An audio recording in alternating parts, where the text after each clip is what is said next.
Well, thank you all so much. I'm so excited to have all of you in the office. I'm so looking forward to doing the very first Elegant Edge, where we talk about business etiquette techniques for high schoolers, college students, as they're looking to get into the job market, maybe trying to get that ideal internship, maybe that ideal job out of school. So I'm so excited for this topic in particular with all of you, just because we come from different backgrounds, different experiences, we're all in different industries. And so to be able to have all of us sitting together at one time to be able to share some of our tips and tricks when it comes to interviewing, negotiating, and all things business etiquette, I'm really glad that we were able to get together and do that. I think for the greater audience, it would probably be great to start to just, hey, what's your name? What's your role? You know, what company are you with, essentially? But my name is Maria Lombardi. I'm with Foundry Commercial. I am an associate broker, so I do commercial real estate brokerage. Thank you, Maria. My name is April Kaufman, and I'm the Vice President for the Advent Health East Division Foundation. Thanks, April. I'm Sarah Pape, and I am a shareholder and attorney at ZKS Law here in Orlando, Florida. Thanks, April. I'm Alexandra Galford. I am the Senior Development Officer at Ronald McDonald House Charities of Central Florida. Thanks, Alexandra. I'm Kristen Spellman. I'm a Client Relationship Manager here with K-Force. Awesome. So I know what you're wondering. You're probably wondering, how did all of us get connected together? So essentially, we are all part of this amazing women's leadership program called Athena Next Gen. It's where different women leaders throughout Greater Central Florida get together and we share ideas, we learn about empowering things, and it's been such a great organization to be a part of, and I'm so excited that we were able to now bring this together as a group to do a kind of essentially a group project together to be able to share our insight and knowledge when it comes to all things business etiquette. I think it's always like a great starting point whenever I think of, you know, doing podcasting or doing interviewing or anything regarding business etiquette, is you always have to start with your story. And, you know, when we were researching our particular topic and researching what we wanted to do for this project, given that we knew it had to be tied to Girl Scouts America, we immediately all were drawn to the business etiquette badge. I feel like for us in particular, you know, within our specific representation roles, we all kind of felt connected to a specific piece of business etiquette and had such great knowledge and information to be able to share with a greater audience, whether that be you're in high school or you're in college, like getting you that knowledge and information that you need to really get you prepped and ready for, you know, that dream interview or that dream job that you might be going after. Maybe even it's the dream college that you're trying to get into. So excited for all of us to come together and do that. But and I just wanted to say, I think you're exactly right. And I think what also spoke a lot to all of us when we were trying to figure out like what to do is, obviously with Athena, we are all going through that program because we ourselves are trying to further develop ourselves as women leaders in business. And I think it spoke to us that we could help, you know, reach behind us and help the next generation of women leaders as well. And so I think like we are all very passionate about sharing information with other women and supporting other women, and I think this is just a great fun way to do it. yeah, I mean, I've never done a podcast really before, so first time for all of us, but I think it's going to be really exciting. Well, I guess to kick it off, I'll start with our first topic, or, you know, key point that we really wanted to dive into is just storytelling and how to, you know, creatively be able to share your experiences and some of your expertise. I think about my role within, you know, brokerage, and every single listing that I'm on, every project that I'm involved in, it's different. Each of them tell a different story. They have different characteristics or features about them that is unique. And being able to craft a well-rounded story for whether that be a project, a building, whatever it is that relates to you, you want to be able to present that in a way that other people can understand. I kind of think it is similar to maybe like a medical role where, you know, I don't know what the doctor's saying, but they're able to articulate it to me to where someone like me who has no knowledge of the medical industry can understand and feel like I comprehend what's going on, you know, kind of that situation. So I think of like tips that have helped me along the way throughout the years. I was a campus tour guide in school, and I learned very quickly early on how to articulate a story and share different experiences and how to pass that along to students who maybe don't really know anything about college. Like, what is economics? What is psychology? So I think when you're crafting your stories and when you're building that, you know, aspect of it, or you're building how you're going to present it to somebody, you always want to think of the perspective of maybe they don't know anything, and kind of maybe breaking it down the start of, and like, yeah, I was in this group project, you know, and essentially the goals were to achieve these 3 things, and then this is how we met it, and this is how we got to those goals, and try to articulate it in a way that's easy to understand, but also highlights, you know, how were you a unique part of that story? What kind of characteristics, what kind of things did you bring to it? And then ultimately just being confident and how you present it and how you share it to your greater audience. Because at the end of the day, your biggest advocate is you. So if you want something, go after it and share all the amazing things that you're working on or that you're doing. And then you might just find that the individual you're talking to actually relates more to your personalized, authentic story than if you went in, and tried to be, I fit into this particular box. Like just being authentically you, knowing your story, knowing your experiences, and being able to share that will make you stand out in any interview. One particular experience in particular that I love to share is when I was applying to be that campus tour guide. I actually got rejected my very first time interviewing. And I was so confused. I was like, man, I really went in the thing and I aced it. Like I answered all the questions perfect. Well, that's exactly what I did wrong. I wasn't just being myself. I wasn't sharing like my authentic stories, my authentic experiences that I had at the university. I was just going in trying to be this cookie cutter tour guide of what I thought a tour guide was supposed to be or how they were supposed to answer, that I lost that personal touch, that personal note to it. So I think it's just so important in any storytelling that you do. And what I learned from that experience is just always give it that little personal edge. Like you don't know where that truly could lead you, and you're going to feel so much more connected to that interviewer or the audience that you're in front of, or whoever it is that you're just trying to relate to, whenever you go personal and you make that connection within your greater story that you're trying to get across. So that's great. I think, knowing your audience is so vitally important in any role that you serve in, whether 100%. You're a leader, a team member. It's it helps you to connect in intentional and purposeful ways that resonate. And I think, from the area that I'm going to speak to, which is how to, to act on the job, being a good listener is also vitally important because it shows people that you care what they're saying, that you're hearing them, and that, what they have to offer is important. And I think that builds team and camaraderie within the workspace. Yeah, and I think, again, we're talking about women and uplifting women, and I think women are in a unique situation with that because I do think, for the most part, women have a very good skill with relating to other people and telling their stories. And I do think, historically, there might have been a time where there was this belief that, you had to act and be a certain way in a business environment, at an office in a business environment. And so people did kind of check their own personal stories at the door. There was who you were at work and there was who you were at home. And while there are definitely things that are appropriate and not appropriate for work, I also think there's kind of this melding of it, and it's okay to be authentic, at work, and it's okay to, share with people, hey, this was the struggle I was having this morning with my children, and and you're going to find, hey, other people were having that same struggle, and you build these connections not only with your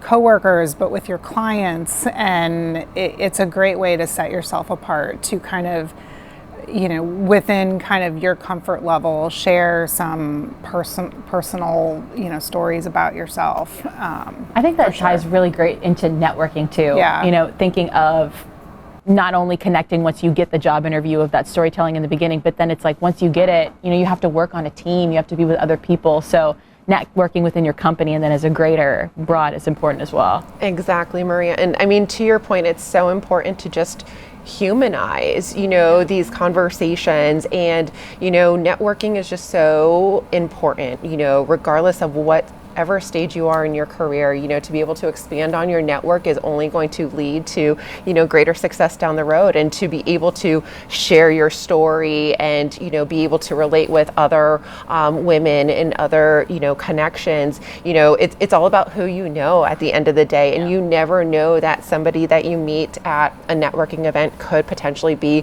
a coworker or a colleague later down the road. And so for me, I always, go into a networking event being intentional. and almost creating a set of goals. What do I want to accomplish from, attending this event? Sometimes I've found that, when you register, sometimes you'll have a list of companies that, so who is going to be attending, and maybe, if there's a company that you've wanted to connect with but haven't had a chance to, you can prepare yourself and try to do some homework and research beforehand, so that this way, you can walk out of that event, making some really great connections. Yeah, definitely. I love, Maria, what you said about being authentic, and being in the interview, you felt you weren't your authentic self. I was definitely not. I look back on that interview and they're like, what was your favorite memory of WVU? And I think I said something like, oh, my first day on campus. Like, I loved going to the food hall or something, orientation, like something that nobody relates to. Right. And then I just remember I was so confused afterwards. I'm like, man, how did I not get that? Like in my mind, I had such great answers and I was so well prepared that I lost me in it. I lost me in the mix, and I was so fortunate that the visitor center staff, I had connected and worked with them in other capacities to where they saw a more personal side of me later on, to where they ended up offering me the job afterwards. Right. But being authentic to yourself, in interviews, but also in networking events, and just, I would say always, right? Because you need to be able to relate to people, and being relatable is so attractive, and it's hard to not feel like the pressure when you're in an interview of, okay, I have to say the right things, I have to look a certain way, I have to maybe name drop, or I have to say that I went to a specific school. While those things matter to a certain degree, being authentic matters so much more, because people know. And just like you didn't get the job at first, they knew you weren't being your authentic self, and that's not what they're looking for. And that's ultimately, especially now, we're in 2023, I believe a lot of people are hiring based off of if that person is going to fit well within the culture, not necessarily on job experience. Now, of course, there needs to be a basis, but is that person going to fit well with the other already existing, employees and coworkers that already, and the culture, right? So that's so important, is being authentic, because you're also going to be more confident, and being confident is key at networking events. You have to be confident. You have to be able to express yourself and say, hello, my name is, and present yourself in a confident way. Otherwise, then it's harder to then reel it back, right? Yes. I love that story about you weren't your authentic self, and it showed. I love your hit on company culture. And I think just as much as they're interviewing you, you're also in a way interviewing them. Oh, absolutely. Like, is that culture, it's twofold, 100%. Is that culture going to be a good fit for you? Can you imagine, you're going to spend how much of your day surrounded by those people? Do you see yourself fitting in with them? Are these the type of people that you want to surround yourself with? Because ultimately, you are who you surround yourself with. So if you're around uplifting, supporting people, like the people in this room, you're going to be uplifted and you're going to continue to advance and grow. But if you're around other people that just continue to bring you down and give you kind of that grunt work, like maybe that's not the company for you. And I think there's no question that it does go both ways. It's not even a maybe. I'm in a position where I'm in management, and so we do interview people, and I go into every interview. If it's a candidate that we want, I'm like, they're interviewing me, and I got to make a pitch for, how great it is to work at my company. And so absolutely. And I think on that I love how this all is just kind of flowing, but Alex, you said a couple things that kind of dovetail into what I wanted to touch on, which is negotiating and having that confidence in an interview, so that on that note, I think what we all fall in a trap of is thinking through all the negatives and anticipating what the negative is going to be and leading with that negative, right? Like going, I'm sure somebody has thought of this, but what about, and well, now you've already kind of just like undercut yourself. And no, maybe nobody has thought of it because nobody has said it yet. So just lead strong and say, hey, I think this. Or in an interview, don't think about all of the things that you don't have in the job qualifications. Think about what you do have and lead with that and say, I think I'm the right candidate for this job because, and the person interviewing you, they're going to know where the holes are, but they're not looking for somebody to fill all those holes. Right. They're looking for someone that's the right fit. And I think if you undercut yourself, you've just set yourself up, for a bad spot. And so same thing, know your worth, know your facts, go in there, with what you want out of it, and don't be afraid to ask for that. Don't be afraid to lead with that. I think, and I just said something, I just used the phrase that I was going to say don't use, but we also tend to say, I think or I feel, and once you've started adding those emotions, now you've kind of undercut what your negotiating is, right? Like lead with facts and say, how you think or feel, lead with the facts and say this isn't going to work, and here's why, and you're going to gain that respect and control the room in that manner. Have you found that that's transformed into like your particular industry too?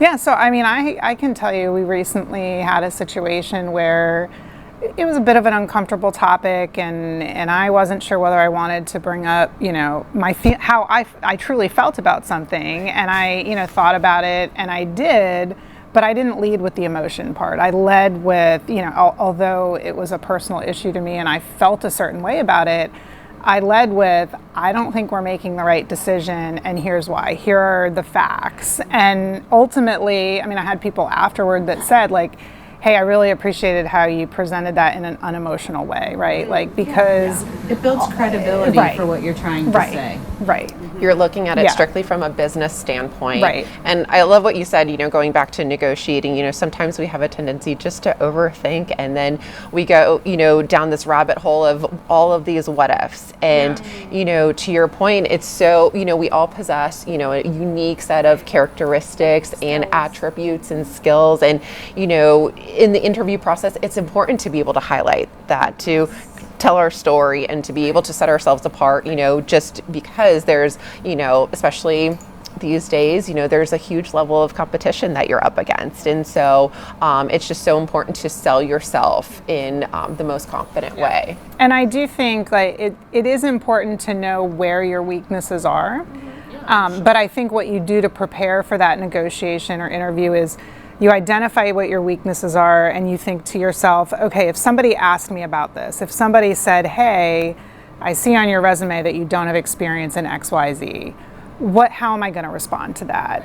But prepare for their question, don't lead with that, right? Like, be prepared to address where the weaknesses are, but don't lead with those weaknesses. Lead with your strengths. Well, I think we're all human, right? Right. So Yeah. so none of us are perfect, but I think you touched on something, Sarah, that I think is so important, and that is when you are confident, you allow yourself to also be vulnerable. So you addressed a difficult situation that you had to kind of ponder, but you were convicted in that it was important to address it. So you allowed yourself to be vulnerable in sharing, what your concerns were. And, lo and behold, there were others that felt the same way. So I do think, and I think when you allow yourself, in particular as a leader, to be vulnerable, you allow others to connect with you. It opens the door for conversations, difficult situations. And I think that is so important in helping to build a culture where people feel safe and feel like they can do their best work. And be confident, but also allow yourself to be vulnerable. Right, and culture is so tied to being in the workplace and really what that experience is like for individuals as they're coming in. I think about me, like I'm relatively new to my industry. I'm young, like I am the young broker at my firm. That can be intimidating. I'm also the only female broker for Foundry in Orlando. We have one other, but she does something a little bit non-traditional of what I do as far as brokerage. And I find that was, a bit challenging for me at first from a company perspective, where I really wanted to feel connected to other women within my industry. And next thing I know, Foundry actually created a women's summit.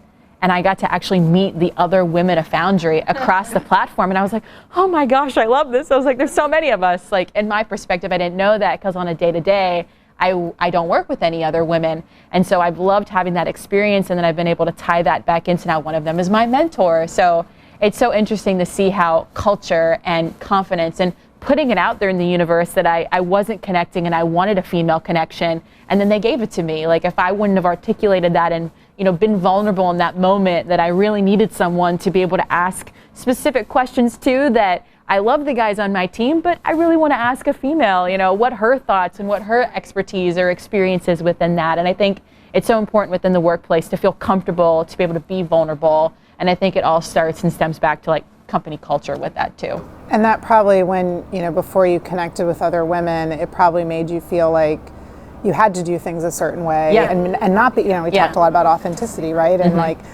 I remember early on in my career, because legal field, and I specifically do banking, which is also predominantly male, and I kind of felt like I had to network like all the boys. I had to, and I do play golf, but it's not necessarily the thing I want to do for networking. But I felt like I was like, well, I gotta go out on the golf course with a bunch of guys to network. And then I realized, I'm like, no, I don't. Like, I can do my own networking, in my own way. But if you don't have other women around you as examples to see that, it's very hard.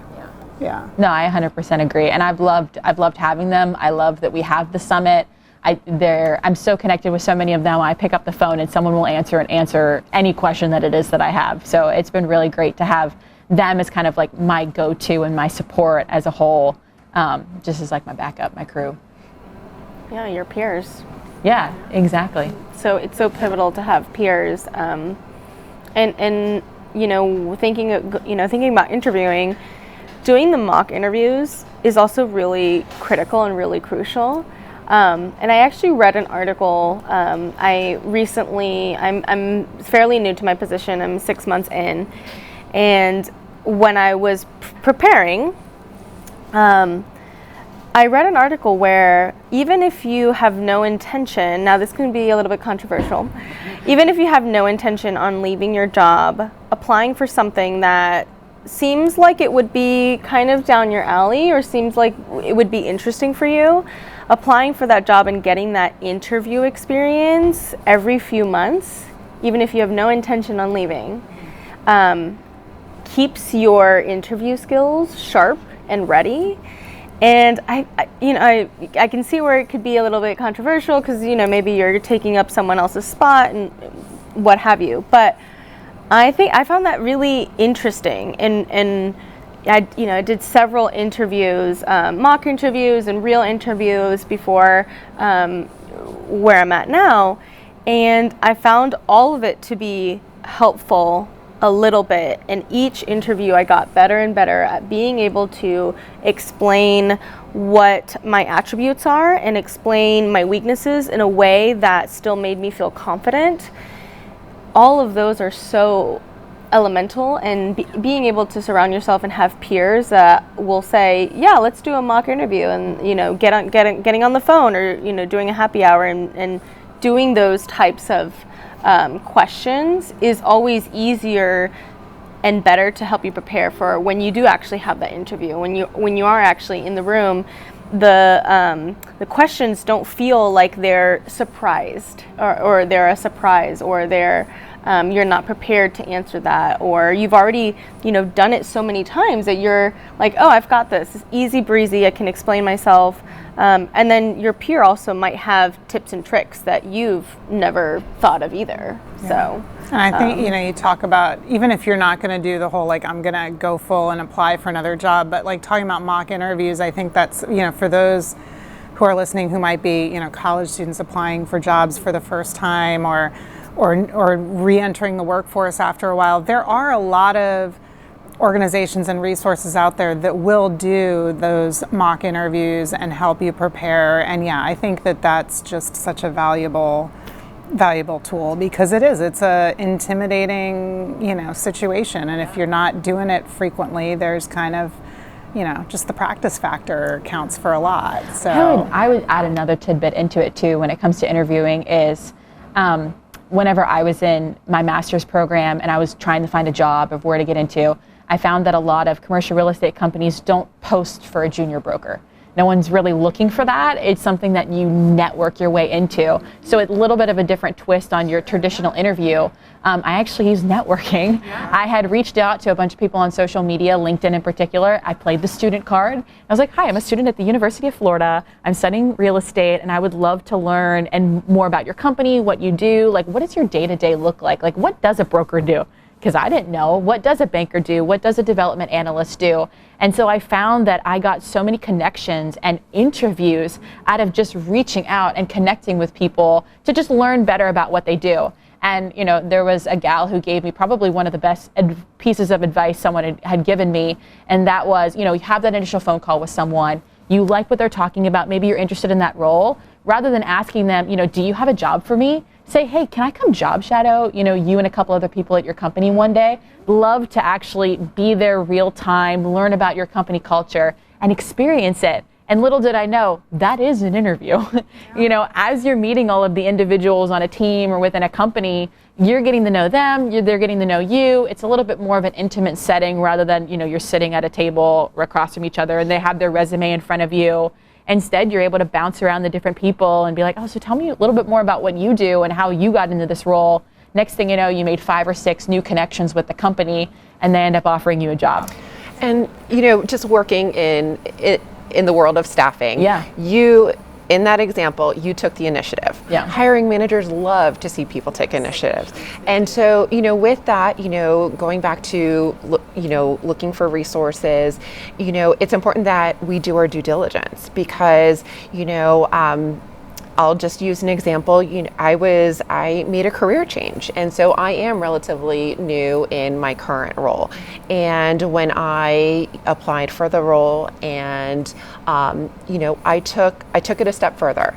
I tried to find out who exactly is hiring for the position, reached out to them directly, started a conversation, and then before you know it, was able to land an interview, and I'm here where I am today. And so taking those additional steps and doing your homework and research, and there is a plethora of resources that are out there available to all of us now, and it's just important to utilize to be able to just continue to grow in a number of different ways, whether it be professionally or personally.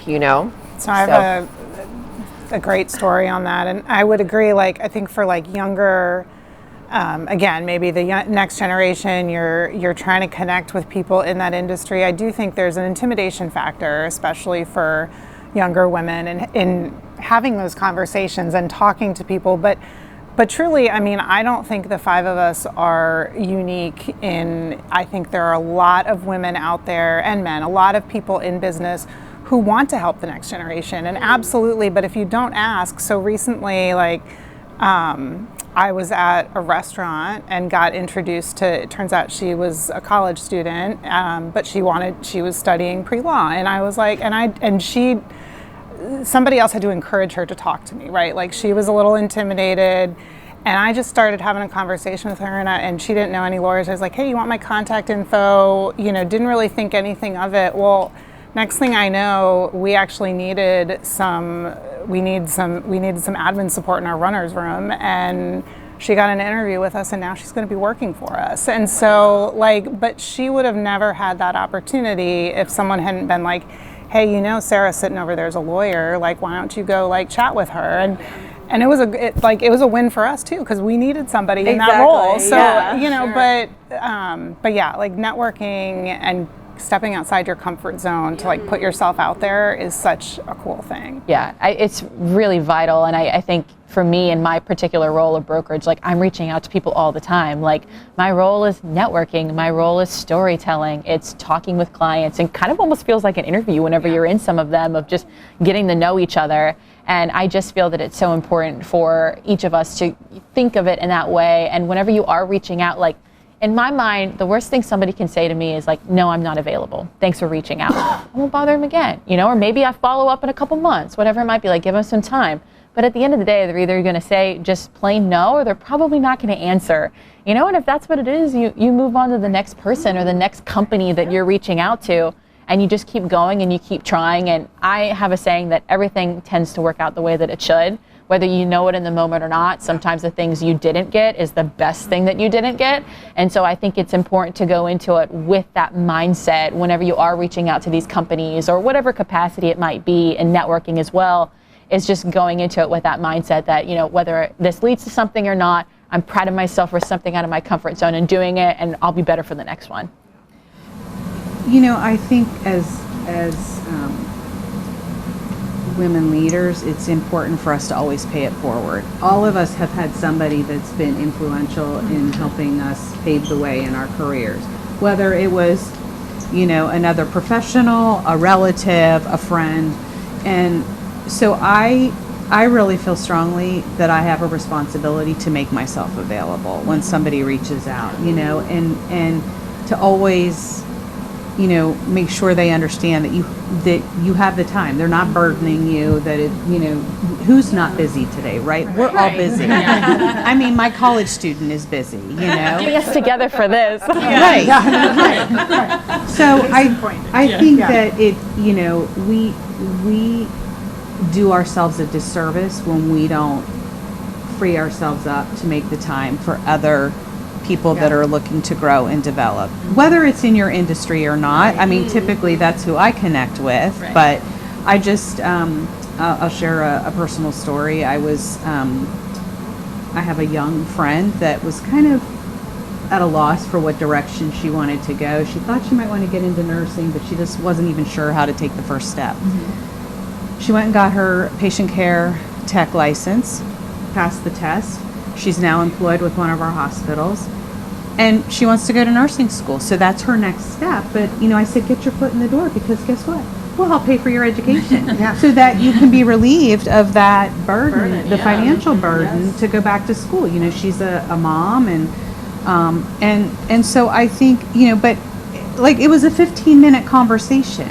Turned into so much more. But turned into so much more, and like everybody knows that healthcare needs nurses these days. So I feel like I did a small part to, support the organization, but to make a big impact for her. Specifically. Right. And you touched on how, again, mentoring and helping and advancing the women behind us, it's a two-way street, right? And like, you got so much out of that, right? Like that 15 minutes, like you now feel great. Like you feel like you've helped, and there is so much that I think, again, like you have to, don't be afraid to make that ask, because the people you are asking are getting rewarded for that as well. Like we are getting a lot out of it too.